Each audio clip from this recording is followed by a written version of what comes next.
दोस्तों नमस्कार, मैं हूं जयश्री नागदा और आप देख रहे हैं क्राइम रिपोर्टर। बेमेल शादी और नापसंद वाली शादियां क्या कहर ढाती हैं, ये तो अब आप आजकल होने वाली घटनाओं से समझ ही गए होंगे।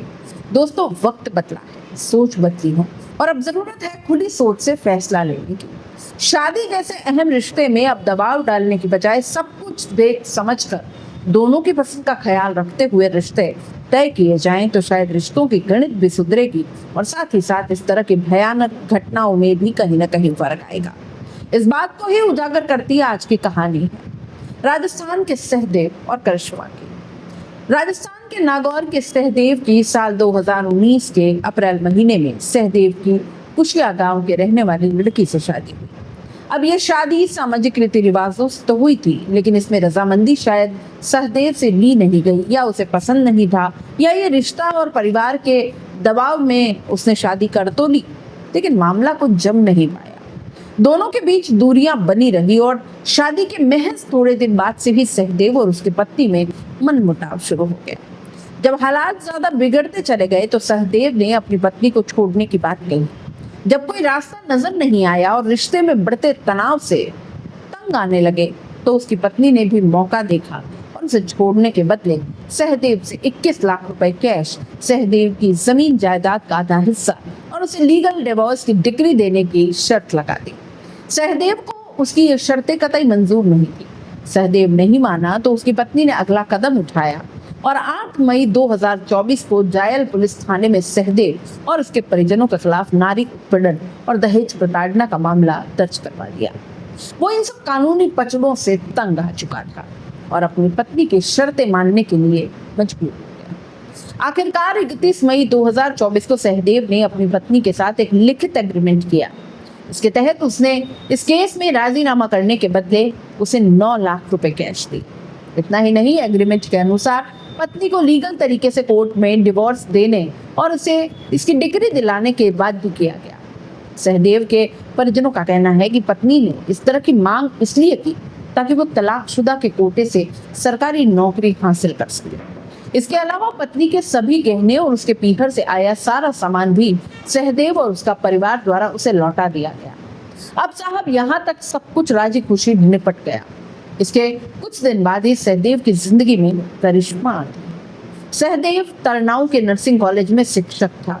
हालांकि वो सरकारी सेवा में जाना चाहता था और इसके लिए घंटों घंटों पढ़ाई करता था, लेकिन फिलहाल वो यहाँ पढ़ाता था और यही नर्सिंग की पढ़ाई करने करिश्मा ने एडमिशन किया। पढ़ते पढ़ते करिश्मा कब सहदेव को दिल दे बैठी, कब एक दूसरे को चाहने लगे और इनका अफेयर शुरू हो गया।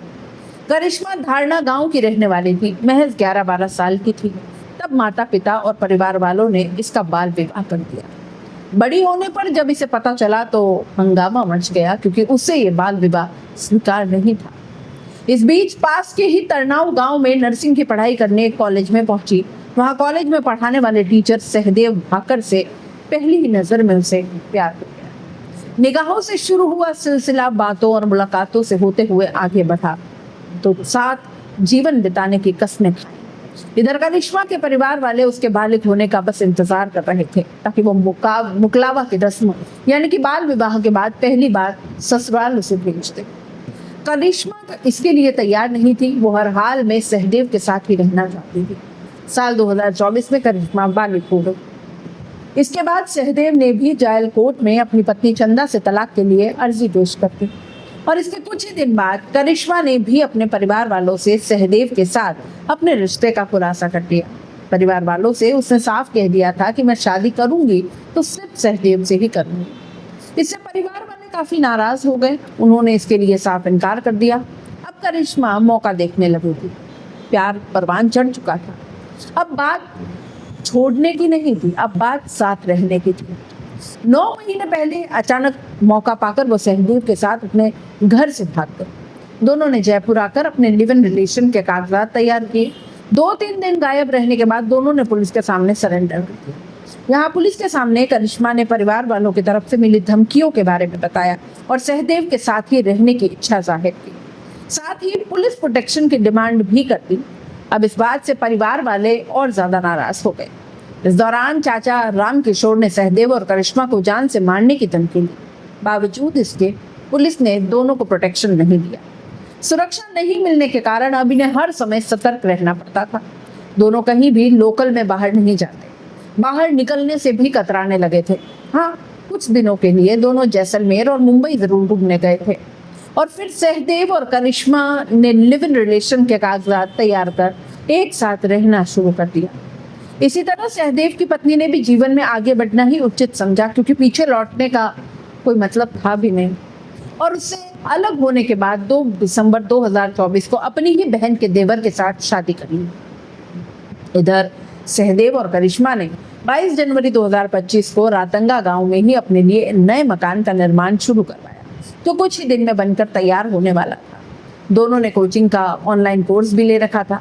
सहदेव 15 घंटे पढ़ाई करता था ताकि उसकी सरकारी नौकरी लग जाए।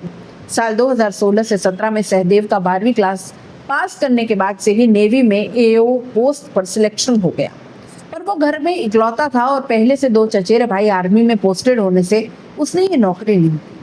इसके बाद वो घर में रहकर ही नर्सिंग सहित दूसरे कॉम्पिटिशन एग्जाम की तैयारी में लग गया। करिश्मा अपने घर से निकलने के बाद सहदेव के साथ रातंगा गांव में उसके घर रहती थी। सहदेव 12 जून को अपने दोस्त हरेंद्र के साथ अजमेर में नर्स भर्ती एग्जाम देने गया था। एग्जाम के बाद वो दोनों वापस घर लौटने के लिए 13 जून को दोपहर 1 बजे अजमेर रोडवेज बस स्टैंड पर पहुंचे। इस दौरान सहदेव की लिव इन पार्टनर करिश्मा का जीजा महिपाल और बड़ी बहन ललिता बस स्टैंड पर आए। वे सहदेव से बात करने लगे। यहाँ उनमें जमकर विवाद हुआ। थोड़ी देर में ही वहाँ एक कैंपर गाड़ी आई। उसमें बैठे लोगों ने जबरदस्ती सहदेव को पकड़कर गाड़ी में पटक दिया। दिन दहाड़े अजमेर बस स्टैंड से सहदेव का किडनैप कर लिया गया। हरेंद्र ये सब कुछ देखकर डर गया और मौके से भाग छूटा। बाद में उसने घटना की आंशिक जानकारी सहदेव के पिता रामदेव ठाकर को दी। सहदेव के पिता रामदेव अगले दिन 14 जून की दोपहर में अजमेर के सिविल लाइन थाने पहुंचे। उन्होंने रिपोर्ट पेश कर ससुराल वालों पर किडनैप करने का आरोप लगाते हुए अनहोनी की आशंका जताई। 14 जून की शाम को सूचना मिलती है कि नागौर के जायल के तेजासर गांव के मेहररास रोड के किनारे खेत में एक युवक का शव पड़ा। पुलिस ने सहदेव के पिता रामदेव से संपर्क किया और शव की फोटोग्राफ दिखाई। उन्होंने शव की पहचान कर ली और इसके बाद मामले में हत्या की धारा भी जोड़ दी। अजमेर के सिविल लाइन थाना पुलिस ने इस मामले में अब तक 3 आरोपियों कुन्नाराम, ओम प्रकाश और राम किशोर को गिरफ्तार कर लिया। तीनों आरोपी उसकी लिव इन पार्टनर करिश्मा के रिश्तेदार। आरोपी कुन्नाराम करिश्मा का जहां बाल विवाह हुआ था उसके अनुसार चाचा ससुर। दूसरा आरोपी ओम प्रकाश करिश्मा की बड़ी बहन के ससुराल में रिश्तेदार है और तीसरा और मुख्य आरोपी राम किशोर उसका सगा चाचा है। पुलिस ने तीनों आरोपियों को कोर्ट में पेश कर रिमांड पर लिया। प्रारंभिक पूछताछ में सामने आया कि सहदेव को मुख्य आरोपियों ने बुरी तरह टॉर्चर किया। पेचकस से उसके शरीर को जगह जगह गोद दिया। इसके निशान सहदेव की बॉडी पर मिले थे।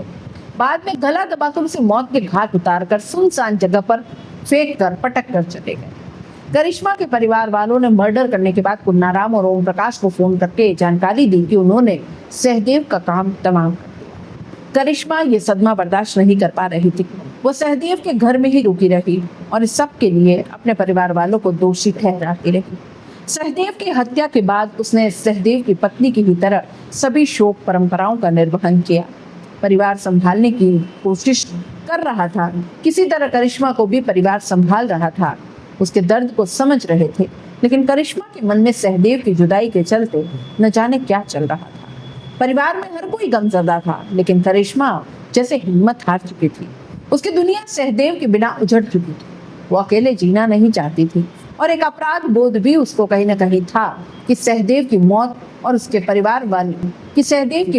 परिवार वालों ने की और इसलिए की क्योंकि करिश्मा उसकी जिंदगी में आई। तो कहीं न कहीं इस सबका जिम्मेदार वो अपने आप को भी मानने लगी थी। रोज की तरह 25 जून की रात करिश्मा परिवार की महिलाओं के साथ छत पर ही सोई थी। गुरुवार सुबह करीब 4 बजे जब अन्य महिलाएं नीचे चली आईं तो करिश्मा छत पर ही बने कमरे में रह गई। वो 1 घंटे तक जब नीचे नहीं आई तो कुछ महिलाओं को खटका हुआ। उसके कमरे में जाकर के देखा, गेट खटखटाया और आवाज भी दी। इसके बाद परिवार ने गेट तोड़ा तो करिश्मा फंदे पर लटकती हुई मिली। उसे हॉस्पिटल ले जाया गया जब डॉक्टर्स ने मृत घोषित कर दिया।